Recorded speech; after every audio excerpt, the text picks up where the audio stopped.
नमस्कार दोस्तों, आज के अपने इस वीडियो में बात करेंगे चतुर्थ श्रेणी बीएसटीसी और पीटीईटी के वेरी इंपॉर्टेंट क्वेश्चनों की।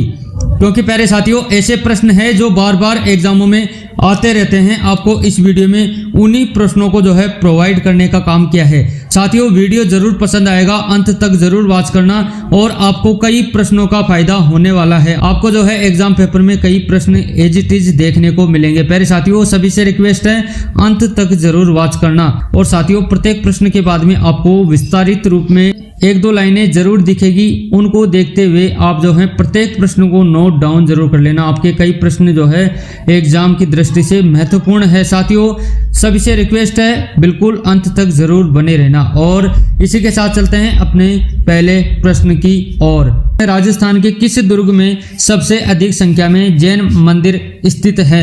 बहुत ही शानदार प्रश्न है। पहला कुंभलगढ़ दुर्ग, रणथंभौर, चित्तौड़गढ़ दुर्ग, सोनार दुर्ग। प्यारे साथियों, इसमें करेक्ट ऑप्शन कौन सा है? बिल्कुल दे रखा है ऑप्शन डी, इसमें करेक्ट हो जाएगा। सोनार के दुर्ग में जो है सबसे अधिक जनसंख्या में जो है जैन धर्म के मंदिर देखने को मिलते हैं। और इसी में बात करते हैं साथियों, सोनार दुर्ग के भीतर 7 जैन मंदिर हैं। 12वीं से 15वीं सदी के बीच बने थे। और मुख्य मंदिर की बात करते हैं तो पारस्वनाथ जी का मंदिर और पीले बलुआ पत्थरों से बना है, इस कारण सोनार दुर्ग कहलाता है। बहुत ही शानदार लाइनें थी, नोट डाउन जरूर कर लेना साथियों। और अगले प्रश्न की बात करते हैं तो पंचपदरा किसके लिए प्रसिद्ध है? यानी पंचपदरा किसके लिए प्रसिद्ध है? चूना पत्थर, नमक उत्पादन, तांबा खान, संगमरमर की खनन। प्यारे साथियों, करेक्ट ऑप्शन जो है बी अपना करेक्ट हो जाएगा। नमक उत्पादन के लिए पंचपदरा प्रचलित है। और इसी में बात करते हैं, बाड़मेर जिले में स्थित पंचपदरा खारे पानी की झील से नमक निकाला जाता है। पंचपदरा सॉल्ट फील्ड राजस्थान का प्रमुख स्रोत है। और अगले प्रश्न की बात करते हैं, राजस्थान के किस जिले को नीला शहर कहते हैं? प्यारे साथियों, बहुत ही शानदार प्रश्न है। बीकानेर, जोधपुर, बाड़मेर, जैसलमेर। ये प्रश्न कई बार एग्जामों में पूछा जा चुका है। इसमें अपना सही जवाब हो जाएगा जोधपुर। बिल्कुल नीला शहर जोधपुर को कहा जाता है। और इसमें देख लेते हैं, पुराने जोधपुर शहर में अधिकांश घर नीले रंग से रंगे हुए हैं। नीला रंग गर्मी कम करता है और दीमक से बचाव करता है। मेहरानगढ़ किला इसका केंद्र बिंदु है। और अगला प्रश्न है, केसरिया बालम आवनी किस लोक विधा से संबंधित है? बहुत ही शानदार प्रश्न है। पिंगल, मांडल, मांड, तराना। प्यारे साथियों, बिल्कुल मांड से संबंधित है। ऑप्शन सी इसमें करेक्ट हो जाएगा। सभी विद्यार्थी इस प्रश्न को नोट जरूर कर लेना। प्रत्येक प्रश्न नोट करने लायक है, लेकिन इस प्रश्न पर गौर जरूर करना। और इसमें बात करते हैं, मांड शैली राजस्थान का शास्त्रीय लोक संगीत है। केसरिया बालम देश विदेश में प्रसिद्ध है। यह मारवाड़ क्षेत्र से उत्पन्न हुआ है। और अगला प्रश्न है, किस वन्यजीव अभ्यारण्य को मरुस्थलीय राष्ट्रीय उद्यान घोषित किया गया है? पहला ताल छापर अभ्यारण्य, सरिस्का अभ्यारण्य, डेजर्ट नेशनल पार्क, कुंभलगढ़ अभ्यारण्य। प्यारे साथियों, बिल्कुल ऑप्शन सी इसमें राइट हो जाएगा। डेजर्ट नेशनल पार्क, जिसे साथियों मरुस्थलीय राष्ट्रीय उद्यान घोषित किया गया है। और इसमें चर्चा करते हैं, जैसलमेर और बाड़मेर जिलों में फैला हुआ है और मरुस्थलीय जीव जंतुओं का संरक्षण स्थल है। ग्रेट इंडियन बस्टर्ड गोडाउन का प्राकृतिक आवास भी जो है यही है। और अगला प्रश्न है, राजस्थान में सर्वाधिक किलो वाला जिला कौन सा है? जयपुर, उदयपुर, चित्तौड़गढ़, अलवर। प्यारे साथियों, बिल्कुल सी ऑप्शन इसमें करेक्ट हो जाएगा। चित्तौड़गढ़ जो है ऐसा क्षेत्र है जहां सर्वाधिक किले देखने को मिलते हैं। और इसमें चर्चा करते हैं साथियों, चित्तौड़गढ़ किला, बूंदी किला, बिजोलिया किला आदि जो है यहाँ पर स्थित है। और क्षेत्रफल की दृष्टि से भी चित्तौड़गढ़ का दुर्ग सबसे ज्यादा बड़ा है। और अगले प्रश्न की बात करते हैं, बूंदी चित्र शैली का प्रमुख विषय क्या रहा है? प्रकृति चित्रण, युद्ध दृश्य, रासलीला, शाही जीवन। प्यारे साथियों, बिल्कुल रासलीला के लिए जो है बूंदी चित्र शैली प्रमुख है। ऑप्शन सी इसमें करेक्ट हो जाएगा। और इसी में चर्चा करते हैं, बूंदी चित्र शैली में कृष्ण की लीलाओं का सुंदर चित्रण है और सजीव रंगों और प्राकृतिक दृश्यों का सुंदर समन्वय और 17वीं सदी में चरम उत्कर्ष पर थी। और अगले प्रश्न की बात करते हैं, उल्लास उत्सव किस वन्यजीव को बचाने के लिए मनाया जाता है? गोडावन, अजगर, ब्लैक बक, चीतल। किसको बचाने के लिए जो है उल्लास उत्सव किया जाता है, मनाया जाता है? प्यारे साथियों, बिल्कुल गोडाउन के लिए जो है ये समर्पित है। और इसमें बात करते हैं, राजस्थान का राज्य पक्षी जो है गोडाउन ग्रेट इंडियन बस्टर्ड के नाम से जाना जाता है, विलुप्ति की कगार पर हैं। साथियों आपने नोट किया होगा, ये जो अपनी प्रश्न है जिस पर चल रहा है उसी के बारे में यहाँ पर शॉर्ट में कुछ बातें दे रखी है, उसको जो है मैं विस्तार पूर्वक बता रहा हूँ। विलुप्ति की कगार पर कौन है? गोडावण। और उल्लास उत्सव संरक्षण जागरूकता बढ़ाने के लिए मनाया जाता है। किसकी संरक्षण के लिए? गोडाउन के संरक्षण के लिए, बिल्कुल याद रखना। अगला प्रश्न है, हल्दीघाटी युद्ध में अकबर के सेनापति कौन थे? आसफ खान, मान सिंह प्रथम, बीरबल, राजा टोडरमल। प्यारे साथियों बिल्कुल ऑप्शन बी इसमें करेक्ट हो जाएगा, ऑप्शन बी इसमें राइट हो जाएगा। हल्दीघाटी युद्ध में अकबर के सेनापति जो है मान सिंह प्रथम थे। और इसी में जांच करते हैं, हल्दीघाटी का युद्ध 1576 में हुआ। महाराणा प्रताप बनाम अकबर की सेना के बीच मान सिंह अकबर की ओर से मुख्य सेनापति थे। और अगला प्रश्न है, राजस्थान की नक्की झील किस प्राकृतिक घटना का परिणाम मानी जाती है? भूकंप, ज्वालामुखी विस्फोट, दसाव और हिमनद। प्यारे साथियों बिल्कुल दसाव के लिए जो है प्राकृतिक घटना का परिणाम मानी जाती है। और इसमें चर्चा करते हैं, माउंट आबू में स्थित प्राकृतिक दसवा से झील का निर्माण हुआ। यह राजस्थान की एकमात्र पर्वतीय झील है।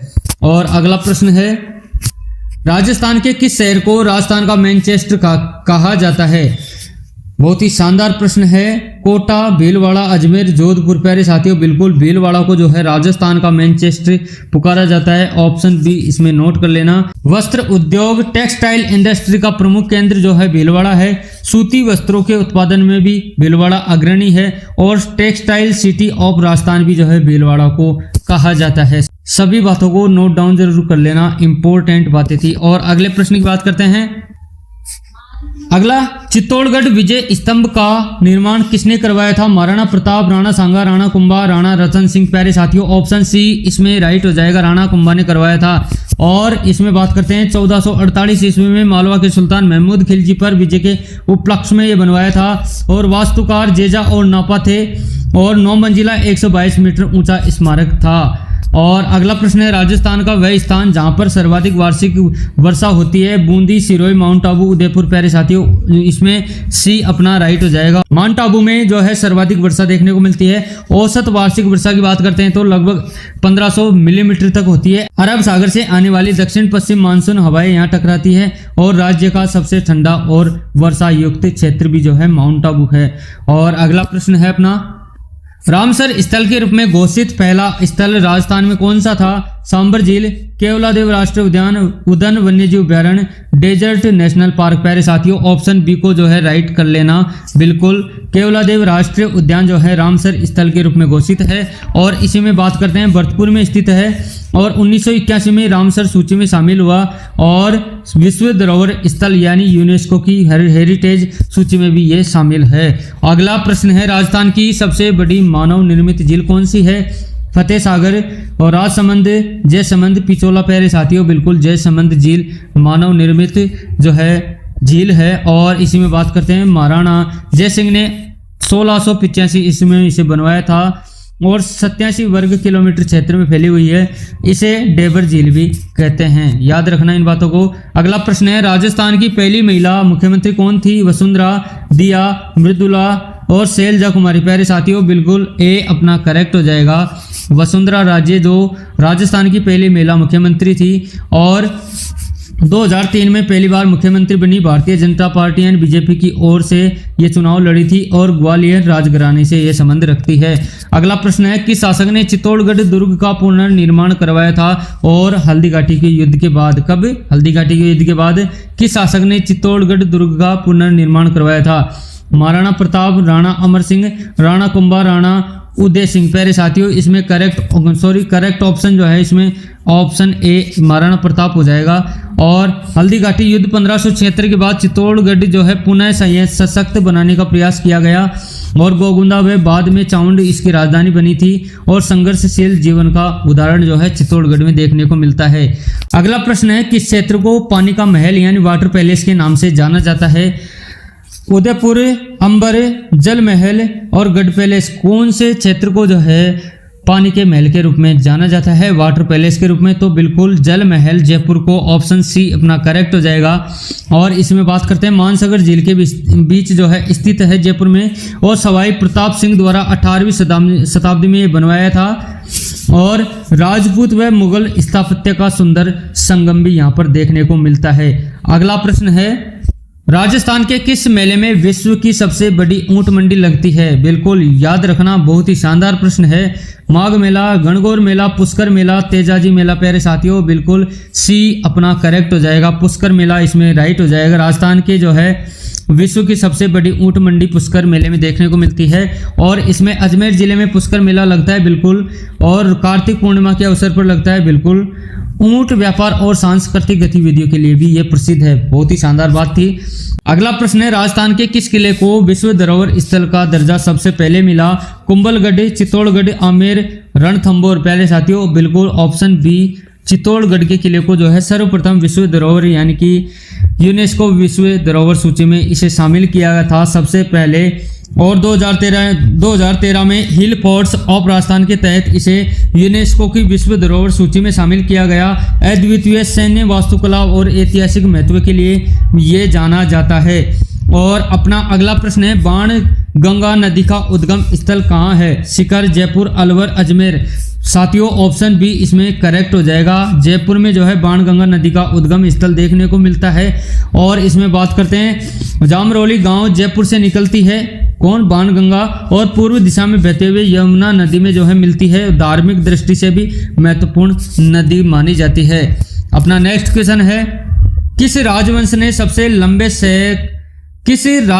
सबसे लंबे समय तक मेवाड़ पर शासन किया? परमार वंश, गोयल वंश, राठौड़ वंश, चौहान वंश। प्यारे साथियों बी ऑप्शन गोयल वंश जो है सबसे लंबे समय तक मेवाड़ पर शासन करने वाले शासक थे। और इसी में बात करते हैं, गोयल वंश का संस्थापक बप्पा रावल थे, यानी गोयल वंश के संस्थापक कौन? बप्पा रावल थे। लगभग 8वीं सदी से लेकर आधुनिक युग तक इनका प्रभाव था, और स्वतंत्रता का प्रतीक भी इन्हीं को माना जाता है।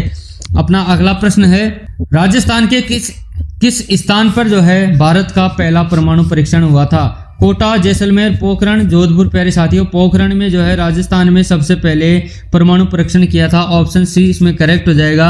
और 18 मई 1974 को स्माइलिंग बुद्धा परियोजना के तहत यह परीक्षण हुआ, और पोखरण 1 और बाद में पोखरण 2 परीक्षण हुए। भारत के परमाणु शक्ति संपन्न राष्ट्र बनने का प्रतीक भी माना जाता है। और अगला प्रश्न है, मेवाड़ चित्रशैली का प्रमुख केंद्र कौन सा था? आज का अपना अंतिम प्रश्न है, मेवाड़ चित्रशैली का प्रमुख केंद्र कौन सा था? कोटा, बूंदी, उदयपुर, किशनगढ़। प्यारे साथियों सी ऑप्शन इसमें करेक्ट हो जाएगा। मेवाड़ चित्रशैली का प्रमुख केंद्र जो है उदयपुर था। और इसमें बात करते हैं, मेवाड़ शैली में धार्मिक विषय विशेषकर रामायण महाभारत के चित्रण और सजीव रंग योजना और बारीक रेखांकन 17वीं सदी में जो है स्वर्णिम युग माना जाता है। साथियों बहुत ही शानदार बातें थी, और सारे के सारे प्रश्न इंपॉर्टेंट थे एग्जाम की दृष्टि से। चतुर्थ श्रेणी के स्तर के अकॉर्डिंग सारे प्रश्न इंपॉर्टेंट थे। साथियों अगर वीडियो थोड़ा सा भी अच्छा लगा हो तो लाइक जरूर करना, और हम एग्जाम तक ऐसे ही आपके लिए इंपॉर्टेंट प्रश्न प्रोवाइड करते रहेंगे। जुड़ना चाहो तो आप हमसे जुड़ सकते हैं, अन्यथा कोई बात नहीं है। और अब मिलते हैं अपने अगले वीडियो में अगले कंटेंट के साथ, नए कंटेंट के साथ, धमाकेदार कंटेंट के साथ। धन्यवाद।